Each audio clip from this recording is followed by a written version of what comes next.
Andrew Little has been in South Dunedin over the last few days talking about South Dunedin and the future it has for urban renewal. See, the Labour Party, if they become government, are going to propose a scheme called the Affordable Housing Authority. It's going to have $100 million in it. And during his travelling round South Dunedin when he visited, he said that South Dunedin was a prime candidate to get access to this money to help revitalise it, to help with the issues that South Dunedin has had over the last wee while, to cover issues around the South Dunedin land sinking and sea levels rising and infrastructure not being up to scratch and flooding and all sorts of things, guys. So Labour has said, yay to South Dunedin, we will fix you. I don't want to say that South Dunedin's broken to the people in South Dunedin, but we're here to help, is what they're saying.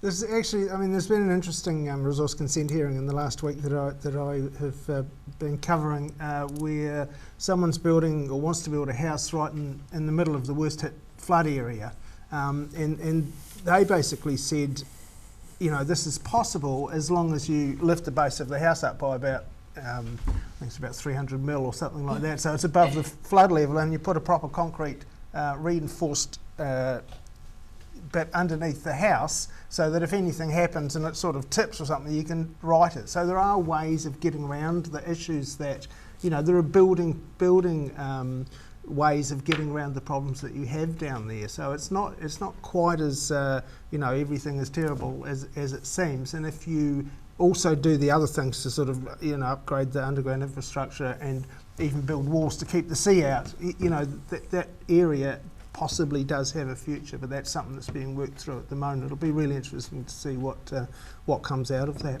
That's great to hear, because I thought, when I heard urban renewal, I thought, well, short of all the properties having a swim-up bar in the backyard, like what was possible to do? But people were saying managed retreat and that you can't keep the sea back. But there's actually quite a lot of houses down there, so the retreat would be quite slow. Yeah, it would be. But no, yay Labour and yay David Clark. He's my favourite. He's awesome. But that's some of the oldest, coldest, and most crumbly housing stock in New Zealand.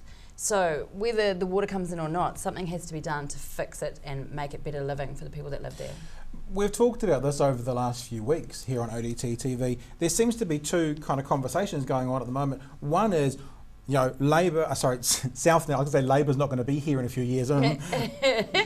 South Dunedin's not going to be here in a few years, I'm paraphrasing obviously, because of sea levels, etc. And the other's saying, let's drive all this money into South Dunedin to make it better. They seem to be juxtapositions. I don't know. Yeah. I think we need to still decide what's going to happen first and then start to address these issues.